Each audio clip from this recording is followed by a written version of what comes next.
Hello there and welcome back to Let's Play The Legend of Heroes Trails in the Sky, second chapter. I am the RN Genius, but you may call me Eric.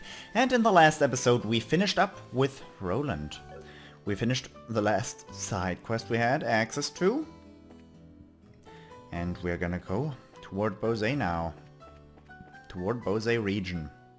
I prepared myself a cup of coffee. Maybe get a little bit of that concentration back up, but usually the only thing that can make you be more concentrated is just sleeping, you know. But, you know, I don't want to do that right now. Let us talk to this gentleman. Hey, Estelle, heading out already? You just came home. Sure you can't stay around for a while. Sure you can't stay around for a while? Yeah, sorry, there's kind of a lot going on. Once our job's done, I totally intend to come back and take a load off for a while. You really should. We'll be waiting. Anyway, your tickets have already been paid for by Aina. Ready to check in? As always, we should wait for the ship once we check in. Do you have any other business in Roland before we go? Let's fly. Alright then. I'll give the guild house a ring and call the other members of your team. Estelle's team checked in for their flight and waited for the airship.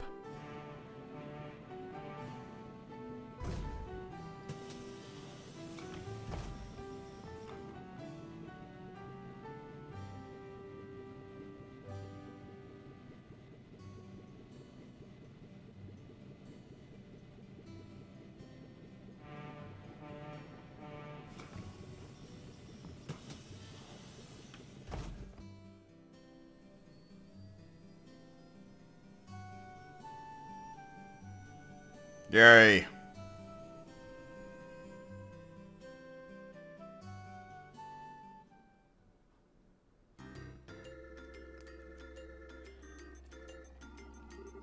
I see, so now we have a gospel influencing people's minds. Using the fog's particulate matter as a medium to exert mental control over a large area. Well, that settles one question at least. Excuse me, Professor. Cassius, you old dog, good timing. Escaped Leaston, did ya? Yes, finally I managed to finish a bit of work. I thought I would stop by and see how you're holding up.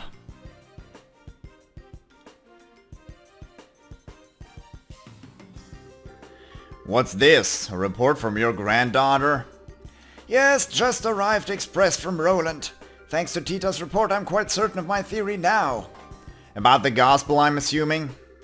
Yes, though it's ultimately still a hypothesis at this point. I've gone over it again and again, both on paper and with a Keppel, though so I'm reasonably sure of this. Shall I go over it? Absolutely. Right then.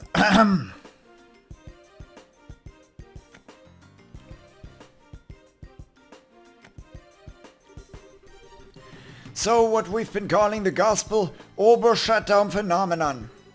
Tell me, what do you think it is based on what you've seen and heard? It's an effect that occurs to any Orbal device located near an active gospel, chaining from one device to another, and it renders these devices inert while the gospel is active. That's how it seems to me, at least. Half right, half wrong. What you're describing is closer to the Orbal art anti-zept. That shorts out the internal quartz circuits of an orbment to temporarily suspend its functionality. The phenomenon generated by a gospel, however, is fundamentally different. It steals all the Orbal energy formed in an orbment down to the very last joule. So it's more of an Orbal absorption phenomenon then? Yes, to make a comparison to a combustion engine, it's like siphoning out the petrol.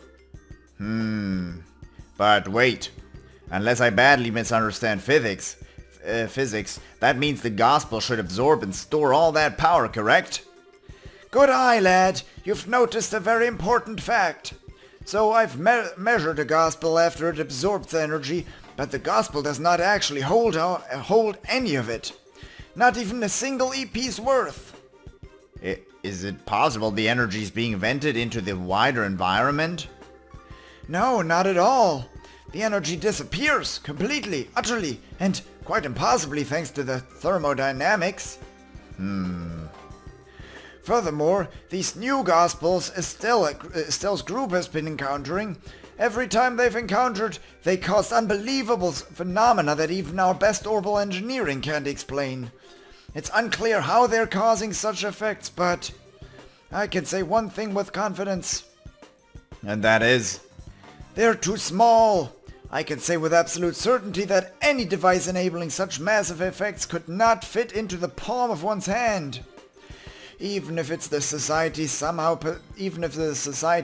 possesses technology centuries ahead of our own, nothing that small could contain that much potential energy. I think I'm starting to see where this is going. You're saying the Gospels must be terminals then, access points of some sort. Exactly! The only function the Gospel unit itself has is an ability to manifest an abnormal warp to a local Orbal field. That warp then resonates with any local Orbal devices, expands and draws energy from the devices. The energy then disappears through the warp. Well, no, it does not disappear. It is sent elsewhere. And whatever is located elsewhere is capable of causing the impossible effects we've seen. You know, I hope I'm misunderstanding this. I'm afraid you get a passing grade here, old friend. The Society can use the Gospels to draw out and spread the power of whatever this thing is. Spreading the influence of a mysterious force? No wonder the Society named them Gospels. In that case, the nature of this thing bothers me. As you said, even if it is an orbment out of our purest fiction, or... As far as that goes, I'm afraid I have no real clue. I've thought of a number of possibilities, but that would be pure speculation at this point. Now, Cassius, I will ask you the same question I asked you 10 years ago. We're in quite the pickle. What do you need me to do? The exact same words as when I asked you to develop the patrol airship. Well then.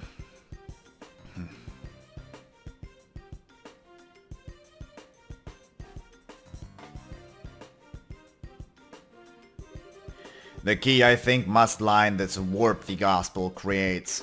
Russell, can you develop some kind of plan or method of stopping the resonance, the spread? Thought you'd ask that. I'm just about done with my current invention anyway. I'll get to work as soon as I'm done with that.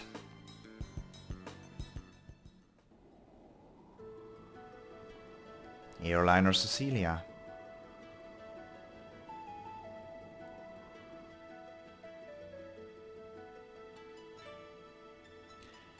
Do do do do do do do do do do do do do doom doom doom doom doom doom doom doom. This airliner carrying us through this long a journey. I can't believe it's already been 100 episodes of this Let's Play. I seriously can't believe it. You know, if you look at this, it's the 26th of June right now, and this is what I truly can't believe. 21 days, 3 weeks, 100 episodes.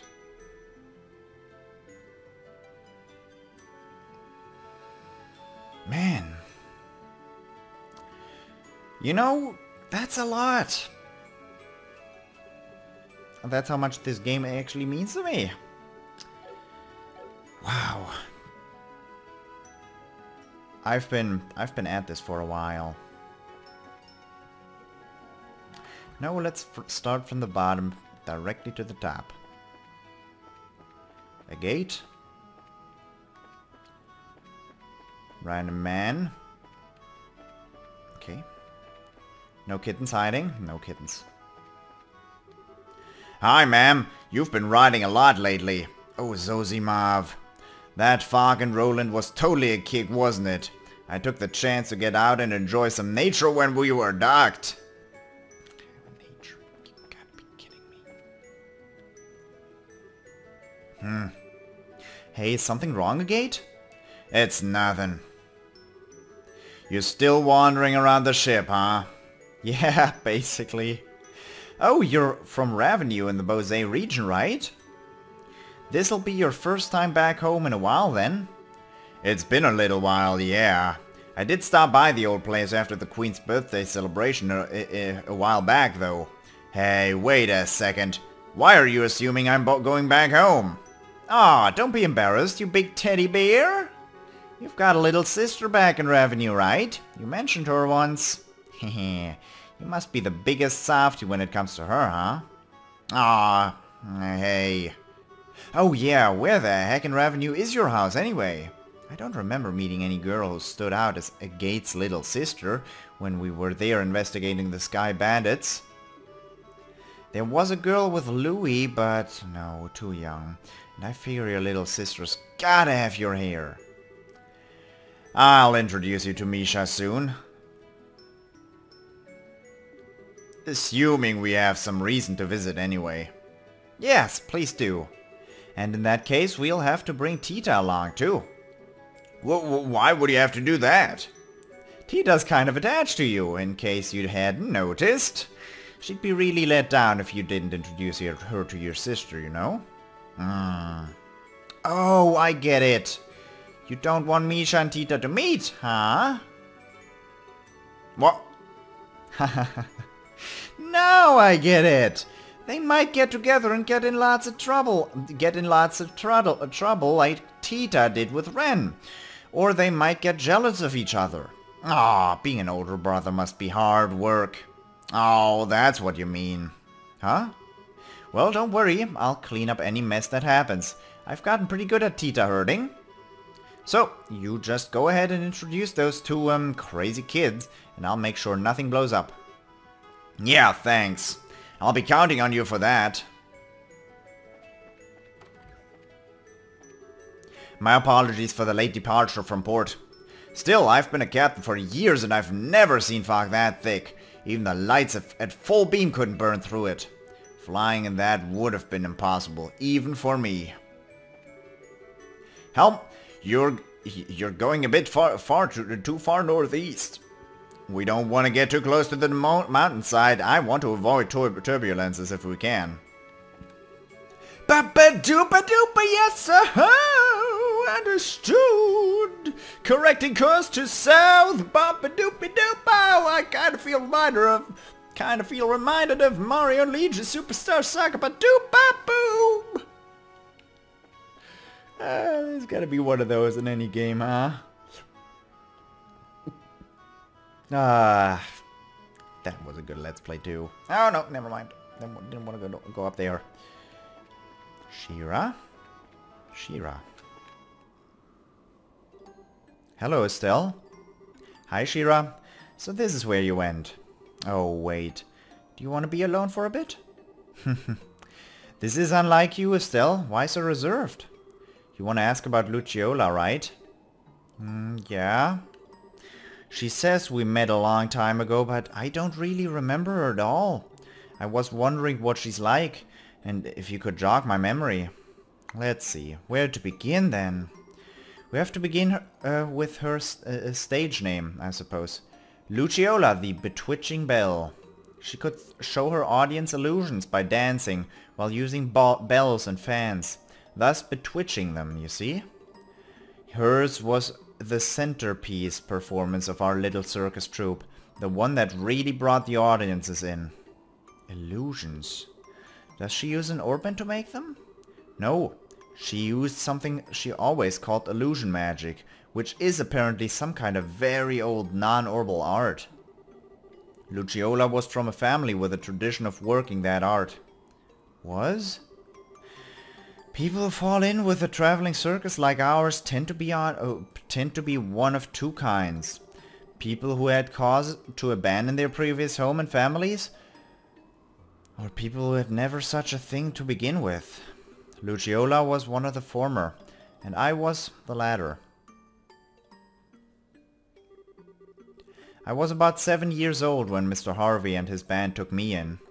Back then I was little more than a street urchin living in the slums of a city. pickpocketing, petty theft. There was little I wouldn't do to try to survive. The ones who reached out a hand to me were the troop's leader, Mr. Harvey, and Luciola. They taught me, the little girl who couldn't trust anyone, the warmth of a family. And they taught me all sorts of skills that would let me earn a place for myself in the troop. Dancing, beast handling, tarot reading, Luciola told me all of it. But then, 8 years ago, Mr. Harvey died in an accident. Without his leadership, we all just drifted apart and went our own ways. I'd been planning on staying with Luciola, but soon after Mr. Harvey died, she simply told me there is something I must do, and vanished. Hopeless and lost for the first time in years, I turned to the one remaining man in the world whom I still trusted. As you might suspect, that was Cassius, who'd already begun working as a bracer. You know the rest, I imagine. So that's what happened. I had no idea you'd gone through something like that. The reason I aimed to become a bracer at first was to improve myself. I wanted to be able to live and prosper on my own, show Luciola just how far I'd come once she returned. But, well, it has been 8 years. Perhaps that was enough time to re-examine my reasons. Shira. Don't make that face. Like Zane said, I don't intend to simply fight her without saying a word. I want to hear Luciola's story from her before doing anything. I have to know what possible reason could have made her associate with the society. Yeah, that sounds good. I've got your back, Shira. I'll do anything I can to help. I know I can always count on you. Still, you've grown quite a bit, haven't you, Estelle? What? That's kinda sudden. I always thought of you as being exactly what I'd expect of Cassius' daughter. I don't think that's quite right, or fair anymore, though. What do you mean? Your strength isn't quite the same as Cassius's. Cassius has a heart as deep as the ocean, and strength like a relentless wave. But you, Estelle? Your strength is like the sun. You shine and make others shine just by being near them. What? My Estelle, you shine like the sun.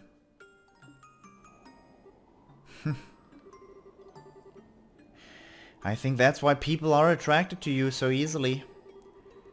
It's what I like the most about you, and I know Joshua felt the same way. I don't think you need to feel any pressure to live up to Cassius, and my point. Yeah. You really are my big sister, Shira. You always know how to encourage me. Thanks. You're welcome. Not saying you should return the favor, mind, but you really should drink with me sometime. Now that you're a full bracer, you'd better learn to handle your liquor. How is booze related to... You know what, never mind, I don't want to know. I'll be back in my seat once I've enjoyed the wind a little more. Make sure you're all buckled up in before we land. Alright, I'm gonna take a sip of my coffee.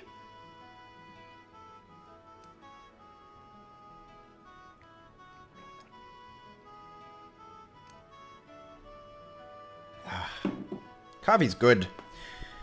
Coffee is good, but I don't... Well, it's not so good in my body at all. That's okay. Don't need to go into detail there. Bose has been absolutely peaceful for a while now, it seems. Even the Liberl news says nothing of note's happened. There's something to be happy about at least. Bose Market is dreamland for anyone who likes to shop. I've heard even the manager of the Adel department store is a fan of the Bose Market.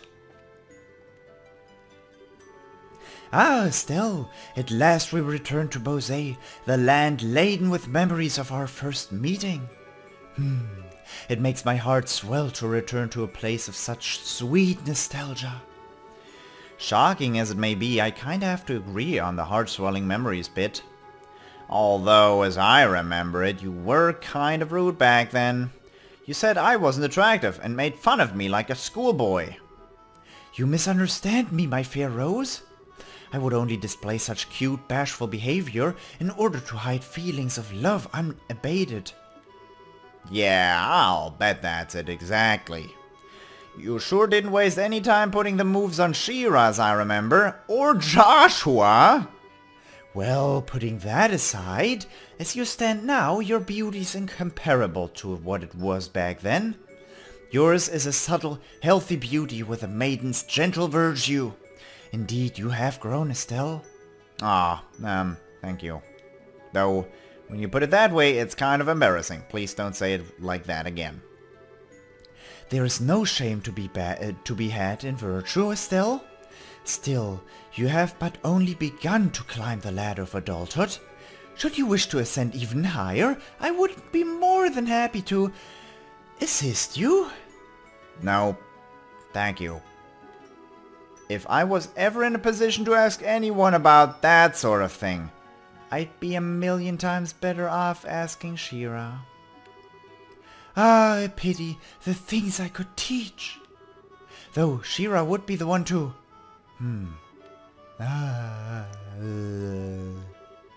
I'll remind you that I have a very large stick.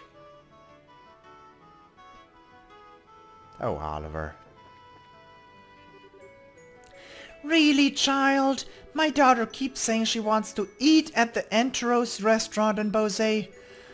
It must be nice to be a child, so innocent, so unaware of prices.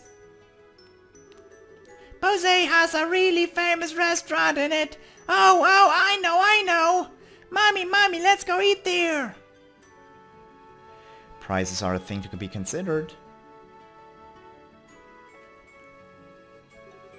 Oh, hi, Estelle. Still walking around? Sorta, yeah. Oh yeah, Tita, I was wondering. Did you dream at all when we were put to sleep? Yeah, I did. It was a dream where Mom and Dad came home. And Mom and Grandpa got into a loving fist fight over the first time for the first time in forever. Oh, I see. That still sounds like a really nice dream. Hehe, yeah. You showed up, of course, Estelle. Wait, I did? Uh-huh. After Mom and Dad came home, you and Joshua and the Gate all came by to visit. Then Grandpa suggested we all take a trip to the hot springs in Elmo. That really does sound like a fun dream. Yeah. And now we've just got to make that dream come true. Yeah. Oh, Estelle, have you been to Revenue Village? Yep, I stopped there once on a job. That's a Gate's hometown, right? Uh-huh.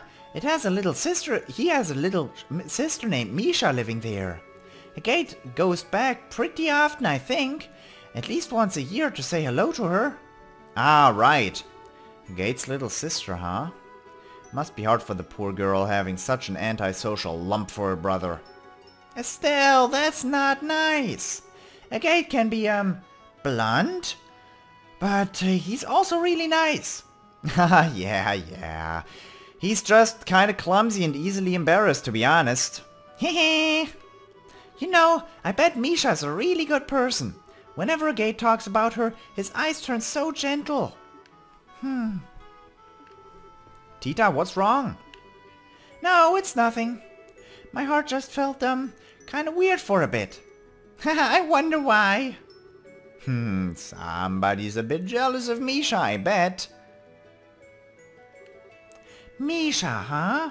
Hehe, I hope I can be her friend if we meet.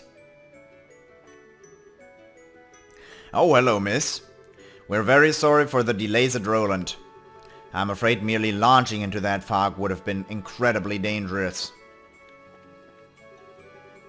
My friend's one of the guards at Haken Gate, and let me tell ya, the existence of the Empire weighs more heavily on the minds of our troops than anyone else. Ironically, I think our military men will welcome the non-aggression pact more than the rest of us. Actually, let's see if a Gate had another thing to say. No. Let me just say this. I'm only heading back to Revenue once we're settled with a job. I don't think you're just gonna drag me out there or you're just gonna drag me out there or something. Oh, you jerk face. Speaking of Bosé, I remember that lovely mayor and her handmaiden with the cool gaze. Ah, I thrill at the thought of meeting them again. That was a very nice lady. Alrighty. I'm gonna call it quits for this episode. I know it's early. That's the first time I actually save on the airport, but on the airship, but that's okay. I hope you enjoyed this episode, and I hope I will see you in the next episode as well. Until next time, bye-bye.